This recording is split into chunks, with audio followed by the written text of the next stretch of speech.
For 16 years, the greatest minds in the galaxy had failed.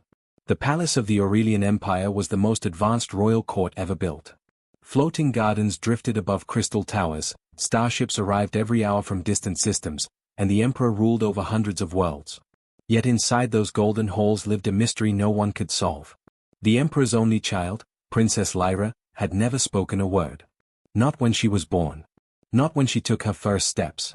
Not even when she turned 10 and the empire celebrated her coming-of-age ceremony across 1,000 planets. Doctors had examined her countless times. Neural scans, vocal tests, cognitive evaluations, every result came back the same. The princess was perfectly healthy. Her voice worked. Her mind was sharp. She simply never spoke. At first the emperor believed the problem would solve itself. Children developed differently, the royal physicians said. Some took longer. But months turned into years. And the silence never broke. So the emperor summoned help. The first tutors came from the empire's finest academies. Linguists who studied communication across dozens of alien species. Specialists in childhood development. Psychologists who had helped entire civilizations recover from trauma. They tried patience. They tried games. They tried lessons designed to spark curiosity. Princess Lyra listened to everything politely. But she never spoke. Soon the emperor reached beyond his own empire. Scholars from distant systems arrived, eager to solve the greatest puzzle in the galaxy. A telepathic monk from the Vexary Union attempted to speak directly to her mind. An alien linguist who had decoded 6 extinct languages spent months trying to teach her symbolic speech. A professor famous for helping non-verbal species communicate through music composed entire symphonies just for her. Nothing worked. The princess remained silent. Whispers began spreading through the palace corridors. Some believed the child was cursed. Others said she simply refused to speak because she was destined for something greater. But most believed something far more troubling. Maybe the heir to the Aurelian Empire could never rule. Still, the emperor refused to give up. More tutors came. And failed. By the time the 50th royal tutor left the palace, even the emperor's patience had begun to crack. Enough, he declared during a royal council meeting. No more scholars. No more experiments. The throne room fell silent. We will wait, the emperor finished quietly. But waiting did not change anything. Princess Lyra grew older, and the palace slowly adapted to her silence. Servants bowed respectfully but did not attempt conversation.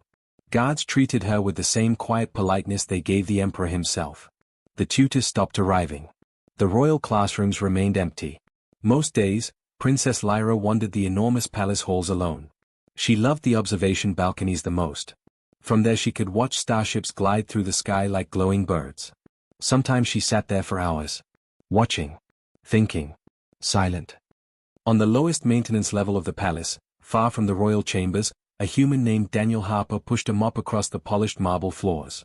Daniel had arrived on the capital world 2 years earlier looking for work. He wasn't important.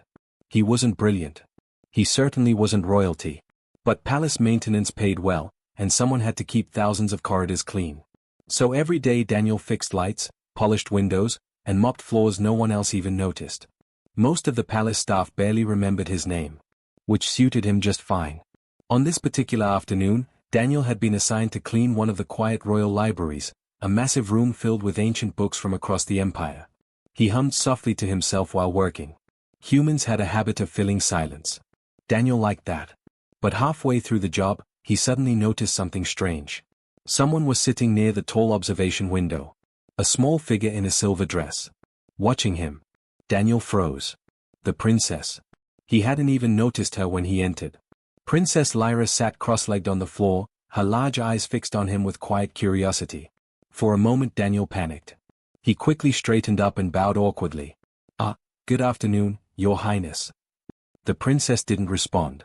She just kept watching. Daniel cleared his throat and went back to mopping, trying to pretend everything was normal. But it was difficult. Being watched by the most famous silent child in the galaxy was uncomfortable. He pushed the mop forward. And suddenly the bucket wheel caught on a crack in the marble. Daniel slipped. His arms windmilled wildly as he tried to keep his balance. The mop flew sideways. The bucket wobbled.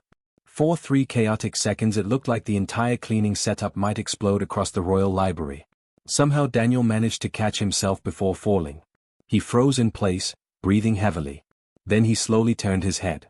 The princess was still watching him. But something had changed. Her eyes were wide. Her shoulders shook slightly.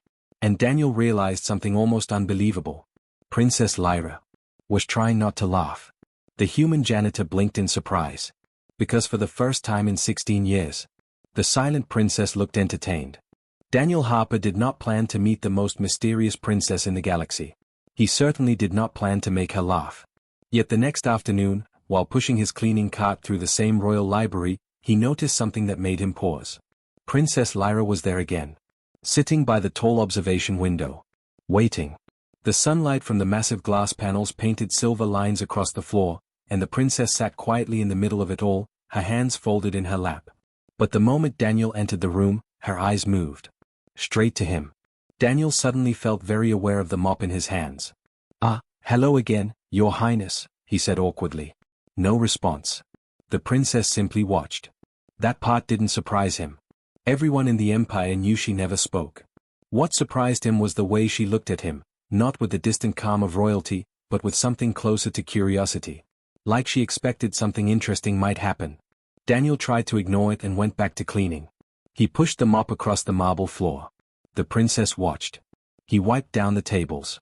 The princess watched. He fixed a flickering light panel. Still watching. Daniel scratched the back of his head. "Well, this is a little weird," he muttered to himself. He glanced over again. The princess tilted her head slightly, as if studying him. And suddenly Daniel remembered what had happened yesterday. The slipping. The near fall. The way she almost laughed. An idea began forming in his mind. It was a very stupid idea. The kind of idea that would probably get him fired from the palace. But it was also the kind of idea humans tended to try anyway.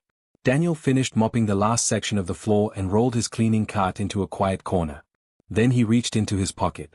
He pulled out something small. 2 tiny cloth figures. Finger puppets. Daniel had bought them weeks earlier from a market stall in the capital city. They were cheap little toys meant for children. One puppet looked like a tiny knight with stitched armor. The other looked like a ridiculous green dragon with oversized felt wings. Daniel slipped them onto 2 fingers. He glanced at the princess. Still watching. "Well, here goes nothing," he whispered. Without saying a word to her, Daniel crouched behind one of the low library tables. Then the tiny knight puppet slowly rose into view. It looked around dramatically. "Hello," Daniel said in an exaggerated heroic voice. "I am Sir Bravely the extremely brave knight." The princess blinked. The dragon puppet popped up beside the knight. In a deep, silly voice Daniel said, "Hello Sir Bravely. I am a terrifying dragon." The knight puffed up. "I challenge you to honorable battle." The dragon tilted its head. "For what reason?" The knight pointed a tiny cloth sword dramatically. "You stole my cookies." The dragon paused. Then shrugged. They were delicious. For a moment the room remained silent. Then the princess's shoulders moved. Just slightly. Daniel noticed immediately. Encouraged, he continued. The knight stomped angrily. "You must return the cookies." The dragon leaned forward conspiratorially. "I would, but I ate them." The knight gasped. "All of them?" The dragon nodded proudly. "And the plate." That was the moment it happened. The princess's hand flew to her mouth. Her eyes squeezed shut. And her silent laughter shook her shoulders. Daniel nearly dropped the puppets. Because standing near the door, 2 royal guards had just frozen in shock. They had witnessed something that had never happened before. The silent princess was laughing. Daniel slowly lowered the puppets.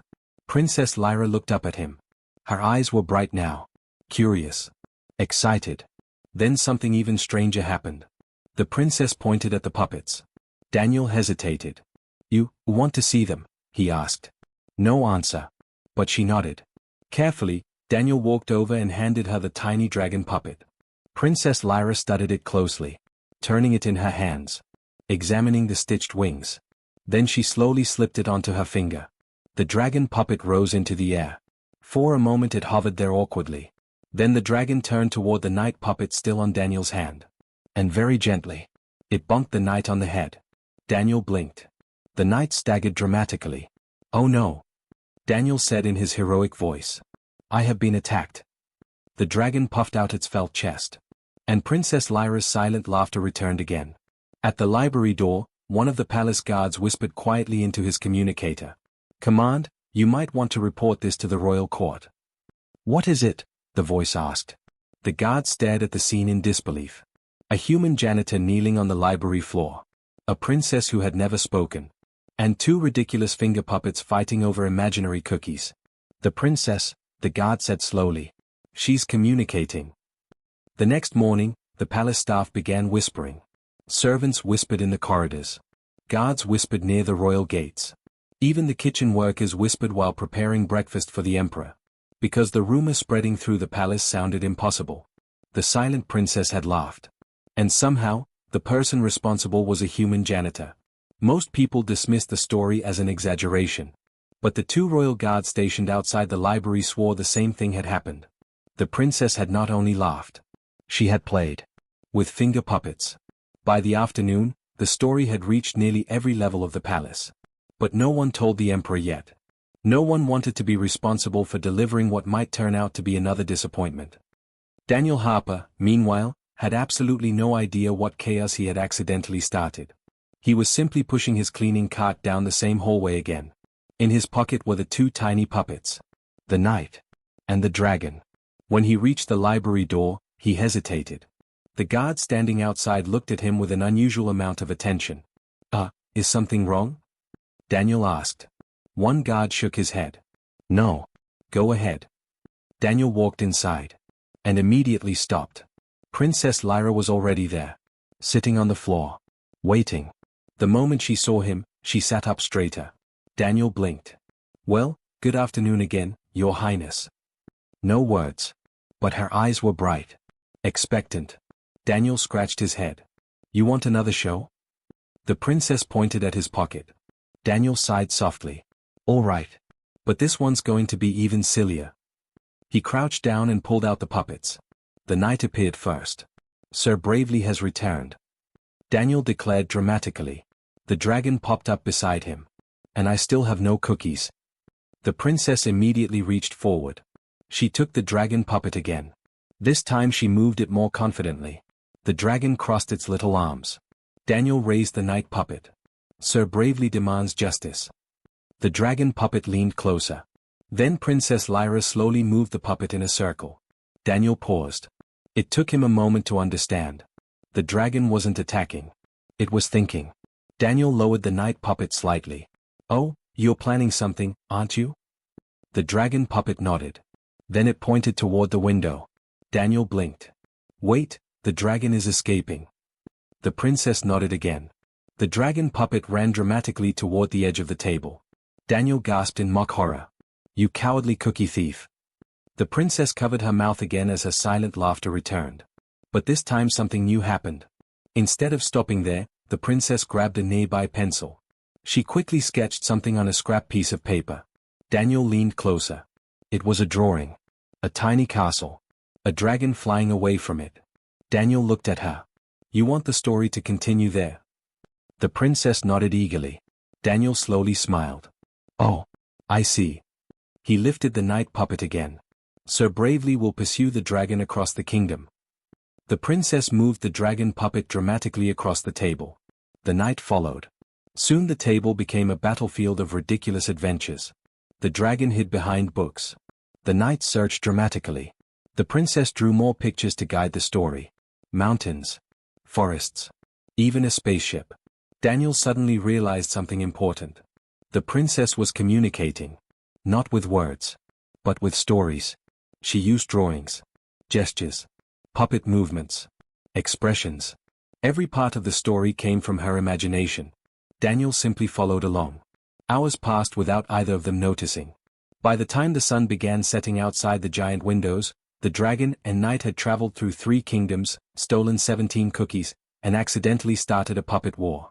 And Princess Lyra had never looked happier. At the library door, 3 palace officials quietly watched the scene. One of them whispered in disbelief. 50 tutors tried to teach her language. Another nodded slowly. But the human? He didn't try to teach her anything.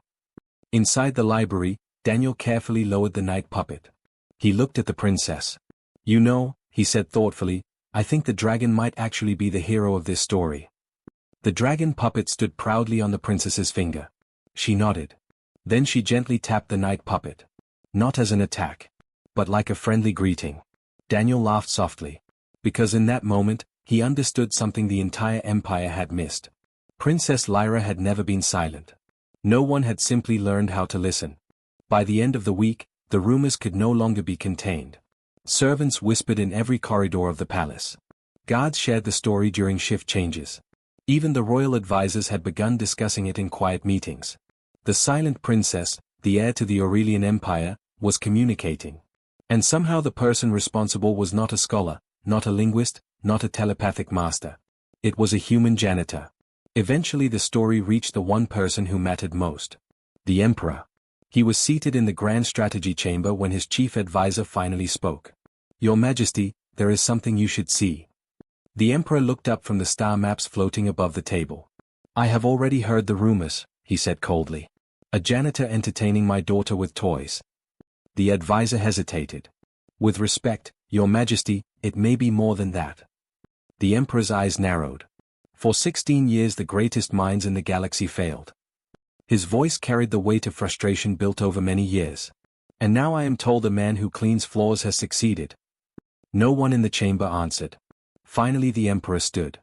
Bring the janitor to the throne room. Daniel Harper was in the middle of repairing a broken lighting panel when two royal guards suddenly appeared beside him. You will come with us. Daniel nearly dropped his tools. Did I break something important? Neither guard answered. They simply escorted him through the palace halls toward the most intimidating place in the entire empire. The imperial throne room. Daniel's stomach sank. Oh no, he muttered quietly. This is how people get fired. The enormous doors opened. Daniel stepped inside and immediately froze. The throne room was massive, its ceiling stretching high like the inside of a cathedral made from crystal and gold. At the far end sat the emperor himself. Tall. Silent. Watching. Dozens of royal advisors lined the chamber walls. Daniel swallowed nervously. Hello. The emperor's voice echoed across the hall. You are Daniel Harper. Yes, Your Majesty. You are a janitor. Daniel nodded. Yes, Your Majesty. And yet my advisors claim you have succeeded where 50 royal tutors failed. Daniel scratched the back of his neck awkwardly. Well, I wouldn't exactly say succeeded. The emperor leaned forward slightly. You claim you can communicate with the princess. Daniel quickly shook his head. No, Your Majesty. I don't think that's the right way to say it. The emperor's expression hardened. Explain. Daniel hesitated. Then he reached slowly into his pocket. The guards immediately tensed. But Daniel simply pulled out two small objects. The cloth knight. And the tiny dragon. The entire royal court stared in disbelief. The emperor frowned. You expect me to believe my daughter speaks through toys? Daniel shrugged helplessly. I think she speaks through stories. Silence filled the throne room. Finally the emperor spoke again. Bring the princess. Minutes later the side doors opened. Princess Lyra entered the throne room quietly, escorted by two attendants. The moment she spotted Daniel, her expression changed. She brightened. For the first time since entering the room, the emperor noticed something unusual. His daughter looked excited. Daniel knelt so he would be at her eye level. Hey there, Your Highness. He slipped the knight puppet onto his finger. Sir Bravely appeared dramatically. Greetings, princess. Then the dragon puppet popped up beside him. Hello again. The royal court watched in stunned silence. Princess Lyra stepped forward. Without hesitation, she took the dragon puppet from Daniel's hand. The tiny dragon lifted proudly. The knight bowed dramatically. Daniel spoke softly. I think Sir Bravely has something important to say today. The knight turned toward the dragon. Dragon, why do you never speak? The throne room went completely still. Princess Lyra looked at the knight puppet. Then slowly turned toward her father. Carefully, she moved the dragon puppet. The dragon pointed toward its chest. Then toward the court. Then toward the emperor. Finally the dragon crossed its arms and shook its head. Daniel understood immediately. He raised the knight puppet. Oh, I see. You don't speak because everyone keeps trying to tell you what to say. The princess nodded slowly. The dragon puppet pointed gently toward the knight. Then toward Daniel. Then toward itself. Daniel translated quietly. But the knight listens first. The emperor stared at the scene in complete silence. 16 years. 16 years of absolute silence. And now his daughter had just delivered a clear message in front of the entire royal court. The emperor's voice was barely more than a whisper. She understands. Daniel nodded. Yes, your majesty.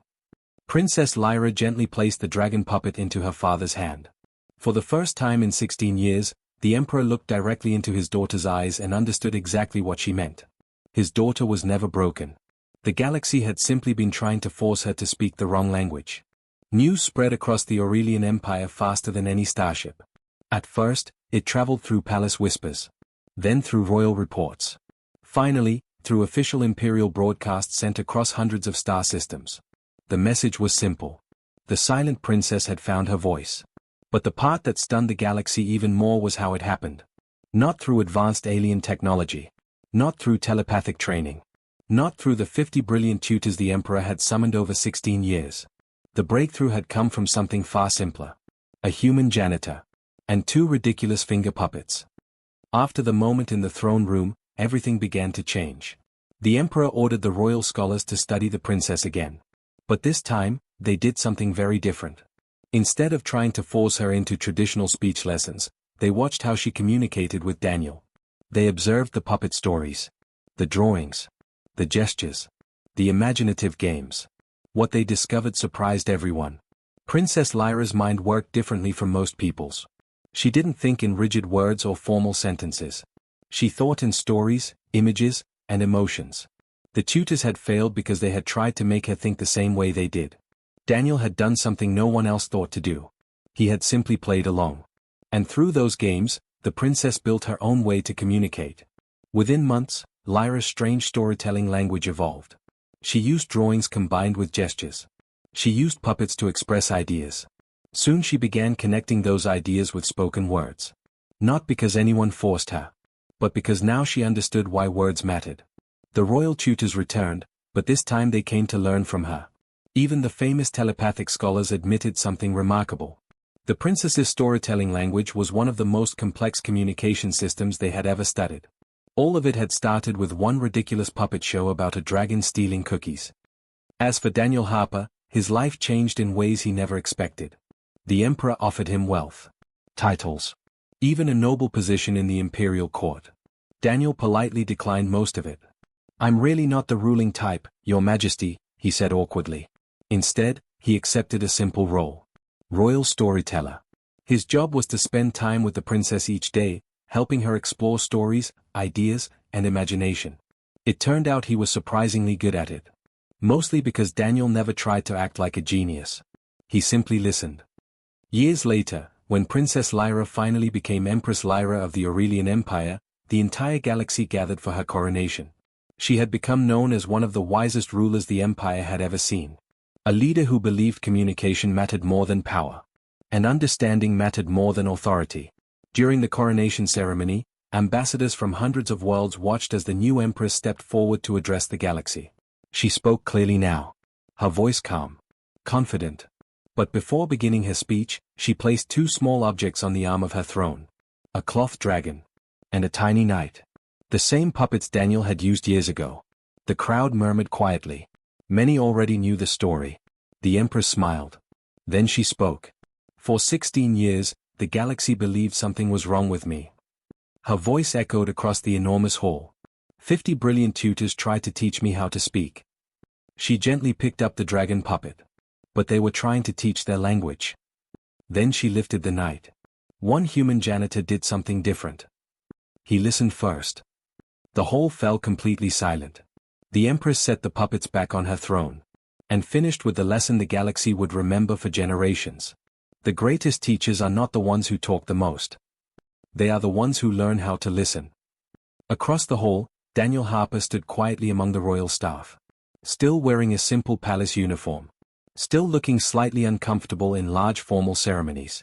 But when the empress glanced toward him and smiled, the entire galaxy finally understood something important about humanity. Sometimes the greatest breakthroughs didn't come from the smartest people. Sometimes they came from the ones who simply cared enough to try something different.